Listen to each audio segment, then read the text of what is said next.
membangun jaringan baru, itu ya. Jadi ada yang namanya jejas. Nah, jejas nanti kalau mengenai tubuh kita bisa menyebabkan suatu inflamasi atau suatu peradangan.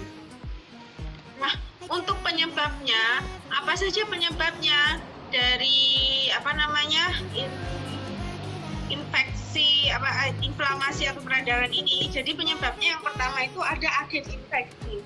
Agen infeksi apa? Agen infeksi yang kemarin sudah kalian bahas, ada virus, ada bakteri, ada parasit dan lain-lain. Kemudian selain itu juga ada yang namanya benda asing. Atau bisa juga trauma, ya. Seperti trauma fisik, kemudian trauma kimia, trauma suhu seperti terbakar. Nah, itu bisa menyebabkan reaksi inflamasi atau reaksi peradangan juga.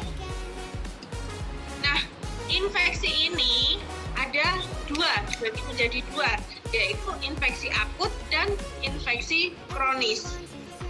Nah, infeksi akut itu nanti prosesnya bisa menjadi kronis. Dari kronis, jika prosesnya dalam terus berjalan akan menyebabkan yang namanya abses. Kecuali dia kalau kronis sudah sembuh ya, itu dia bisa menyebabkan abses.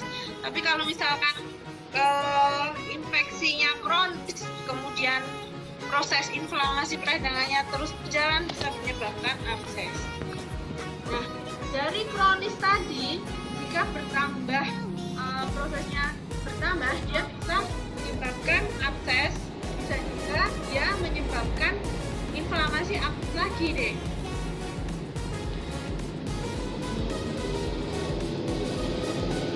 Nah, jadi dari kronis itu nanti bisa menjadi abses atau bisa menjadi yang namanya eksaserbasi akut, ya. Jadi proses eksaserbasi akut itu apa? Proses eksaserbasi akut itu yang mulanya dia itu akut berubah menjadi kronis, lalu dari kronis itu bisa menyebabkan akut lagi. Gitu.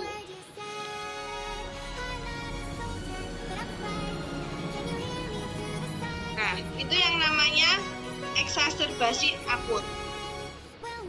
Nah, sekarang kita akan belajar tentang yang namanya tanda-tanda inflamasi.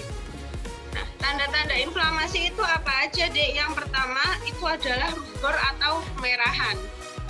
Nah, rubor atau kemerahan itu merupakan hal pertama yang terlihat di daerah yang mengalami peradangan. Nah, gimana terjadinya kok bisa mengalami suatu rubor atau kemerahan? Yang pertama adanya suatu reaksi inflamasi. Nah, dari reaksi inflamasi tersebut nanti akan menyebabkan pelebaran pembuluh darah.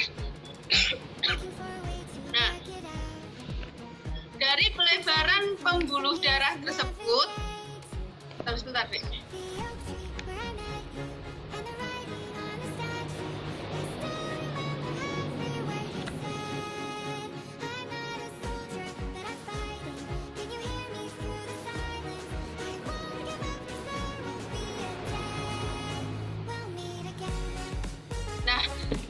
Dari tadi kan ada suatu jejas, kemudian akan menyebabkan reaksi inflamasi.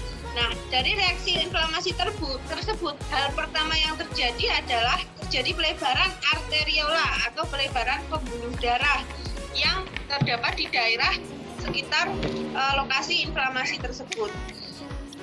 Nah, kemudian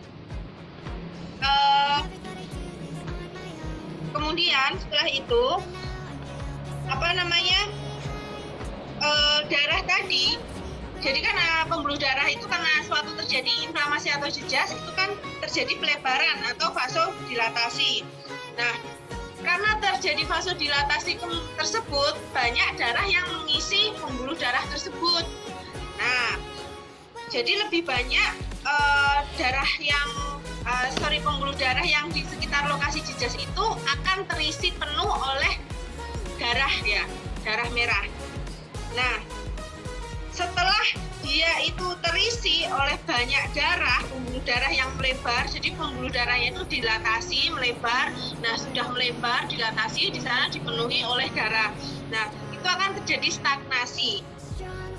Ya, Jadi lebih banyak mengalir ke mikrosirkulasi lokal di lokasi inflamasi, dan kapiler yang meregang itu akan terisi penuh dengan darah dan terjadi stagnasi.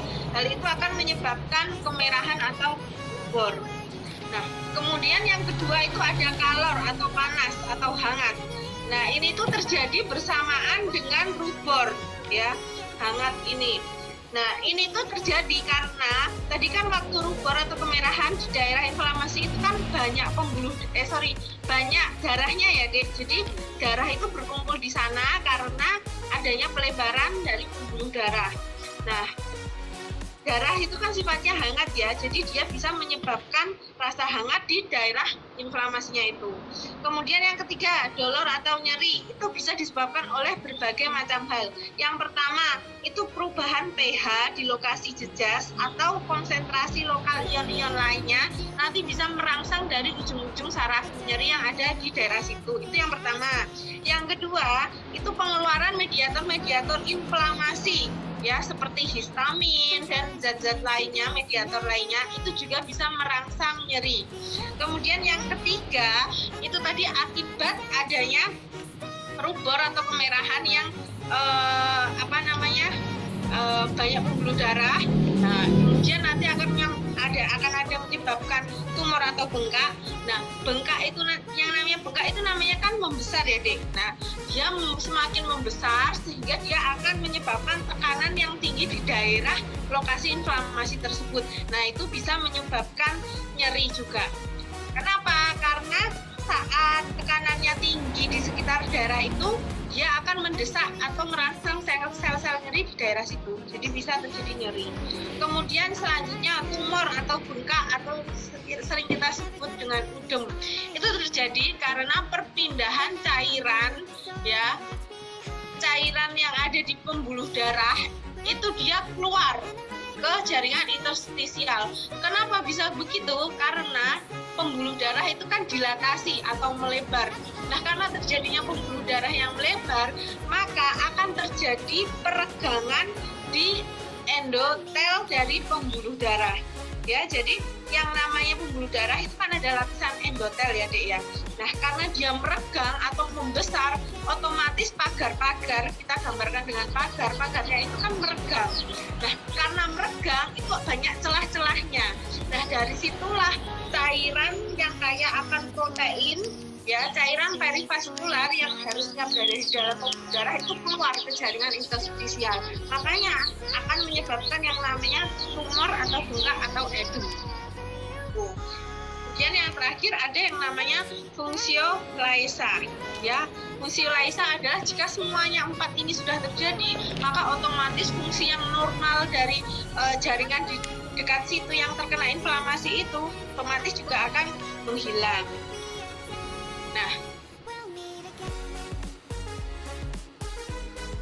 sekarang kita masuk langsung ya ke preparatnya. Jadi yang pertama, sebelum masuk ke sini akan saya beritahukan tentang perbedaan antara inflamasi akut dengan inflamasi kronis. Ini nggak ada ya di sini, tapi mungkin bisa saya keluarkan di responsi, jadi dicatat aja. Yang pertama, untuk onsetnya atau waktunya, jadi kalau inflamasi akut itu munculnya dari hari ke minggu atau bahkan ke bulan masih bisa. Jadi onsetnya itu hari, minggu, atau bulan. Kalau misalkan kronis, inflamasinya itu sudah dari bulan sampai ke tahun. Jadi onsetnya itu memang lebih lama kalau kronis.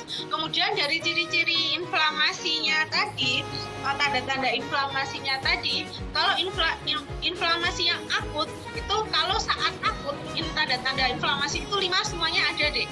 Kolor, tumor, kemudian dolor, kalor, itu semuanya ada semua, sama fungsiolesia.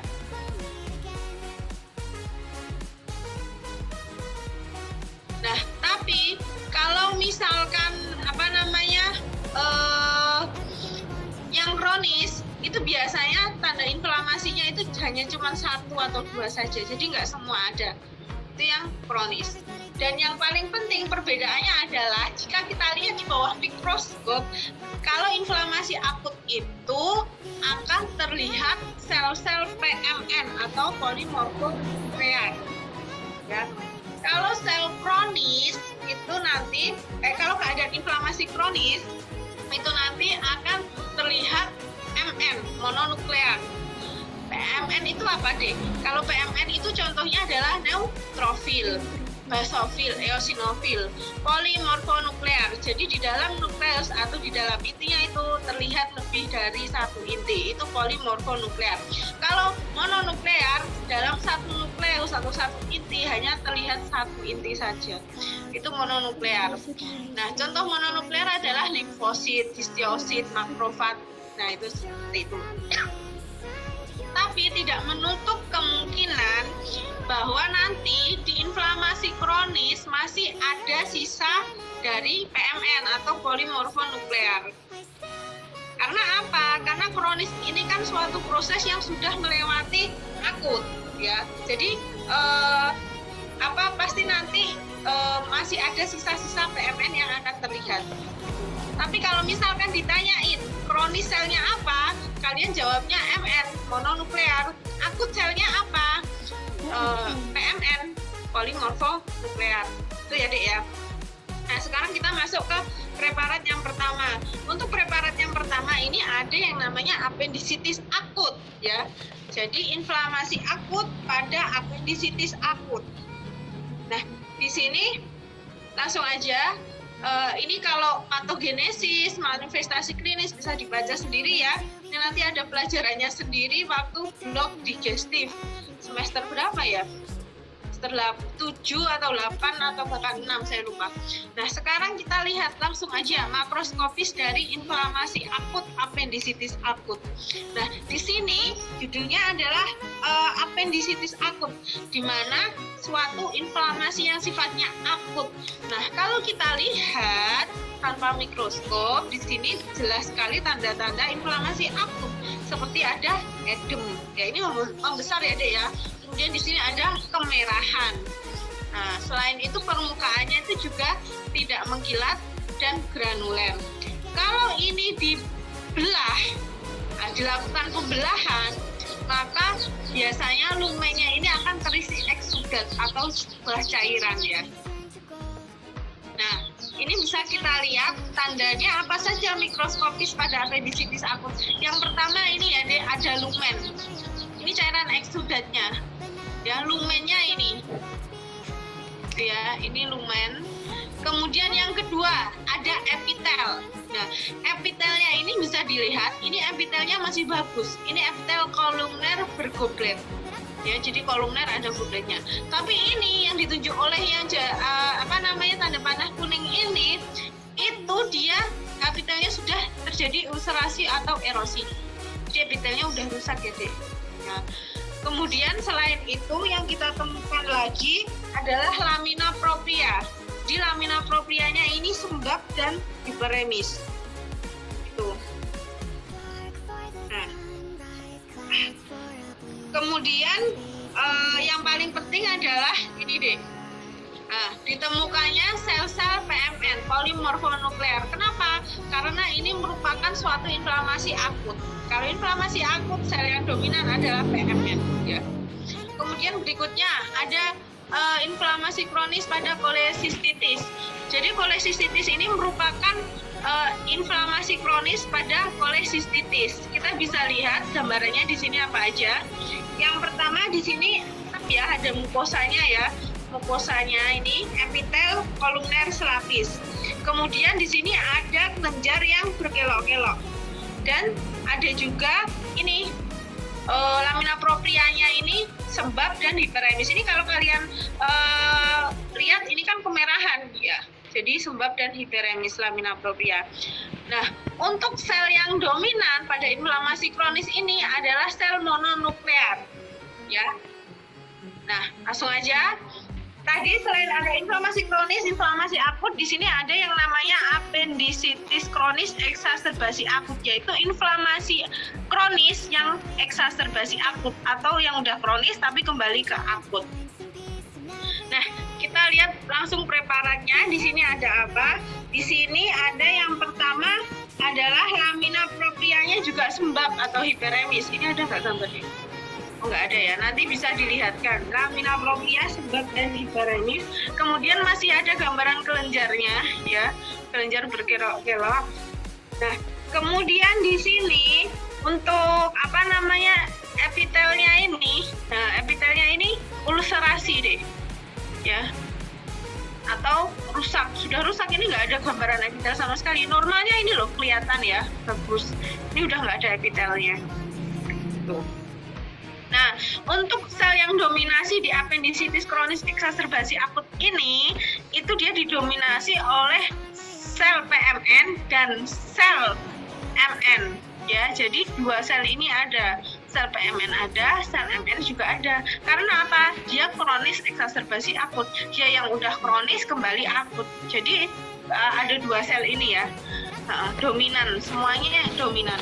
Sel MN apa? Sel MN ya sel limfosit, histiosit gitu ya. Nah, kemudian abses. Abses ini merupakan suatu massa nekrosis ya. Jadi abses ini adalah biasanya dibentuk dari jaringan yang sudah mati dalam peperangan menghadapi dari bakteri. Jadi ada jejas diserang oleh sel darah putih ya, kemudian pasukannya yang mati nanti menjadi abses sehingga terjadilah massa nekrosis. Nah, ini ya ada massa nekrosisnya di sini. Nah, kemudian di sini jaringan fibrosnya juga sama, sembab dan hiperemis. Nah, di sini itu yang dominan abses itu sebenarnya limfosit dan histiosit atau sel MN ya. Tapi tidak menutup kemungkinan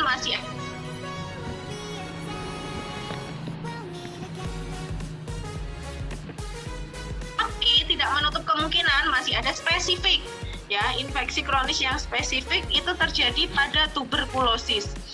Nah, ini makroskopisnya ya. Di sini fibrosis mengeras, biasanya mengeras. Kemudian di sini ini ada yang namanya nekrosis caseosa atau perkejuan. Nah, untuk tuberkulosis ini ciri-cirinya ada 4. Jadi nanti kalau ditanya ciri-ciri dari tuberkulosis itu ada 4. Yang pertama adanya epitelioid histiosit. Epitelioid histiosit adalah sel-sel yang bentuknya epitel atau pipih panjang-panjang yang membentuk tuberkel. Jika kalian lihat, ini kan tuberkel bentuknya bulat-bulat ya. Nah, ini kan ada sel-sel yang pipih-pipih. Nah, ini namanya sel epitelioid histiosit. Ya. Yang kedua, ditemukan sel Datia Langhans. Sel Datia Langhans adalah sel-sel di dalam tuberkel yang membentuk huruf C atau tapal kuda. Ini lebih jelasnya ya. Nah, itu sel Datia Langhans. Kemudian yang ketiga, di dalam sini kadang ada nekrosis caseosa atau perkejuan di dalam tuberkelnya ini. Dan yang terakhir, membentuk struktur yang namanya tuberkel. Jadi ada 4 ya, diingat-ingat. Kemudian berikutnya ada reaksi alergi. Reaksi alergi pada eosinofil. Nah, epitel dari polip nasi itu adalah kolumner pseudostratificatum. Karena ada polip maka akan membentuk struktur menjadi polipoid. Ya, struktur polip itu seperti jari-jari. Nah, serbukannya sel darah putih yang dominan di sini adalah sel PMN, jenisnya adalah eosinofil. Karena etiologi dari polip nasi ini disebabkan oleh alergi. Seperti kalian ketahui, jika alergi, sel darah putih yang meningkat adalah eosinofil. Nah, ini gambaran eosinofil, bentuknya kayak kacamata ya, Dek. Jadi PMN itu macam bentuknya banyak ya. Ada eosinofil, basofil, neutrofil, nah seperti itu. Yang terakhir di sini ada proses penyembuhan luka atau healing pada ebulis fibrosa. Jadi di sini yang namanya suatu inflamasi atau jejas nanti akan ada proses healing atau penyembuhan. Nah, penyembuhannya dari mana? Didapatkan dari jaringan ikat fibrosa atau jaringan ikat kolagen.